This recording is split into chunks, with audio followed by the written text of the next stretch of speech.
মঞ্চের উদ্দেশ্যে রওনা হচ্ছেন।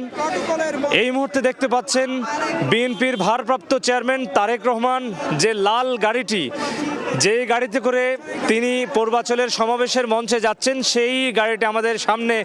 সেই মহেন্দ্রক্ষণ দেশের মানুষ এই দৃশ্যের জন্য এই অপেক্ষা 17 বছরের।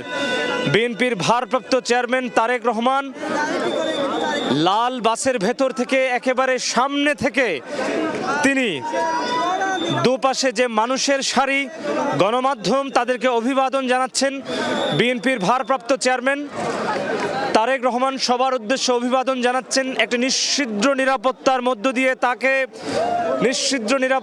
দিয়ে তাকে নিয়ে যাওয়া হচ্ছে। তিনি তাকে অভিবাদন জানাচ্ছেন। তিনি অভিবাদন জানাচ্ছেন 17 বছরের আক্ষেপ শেষে, 17 বছরের নির্বাসন শেষে দেশের মানুষ তারেক রহমানের প্রত্যাবর্তন দেখেছে। সেই ইতিহাসের সাক্ষী, সেই মহেন্দ্রক্ষণে আমরা আছি। এই মুহূর্তে একটি অভাবনীয় দৃশ্যের অবতারণা ঘটেছে। তাকে নিশ্ছিদ্র নিরাপত্তার মধ্য দিয়ে সেনাবাহিনী, বিজিবি এবং আইন শৃঙ্খলা রক্ষাকারী বাহিনীর সদস্যরা তাকে নিয়ে যাচ্ছেন এবং তাকে বহনকারীর যে লাল বাসটি, সেই বাসটি ইতিমধ্যে আমাদের সামনে দিয়ে ক্রস করে যাচ্ছে, অতিক্রম করে যাচ্ছে।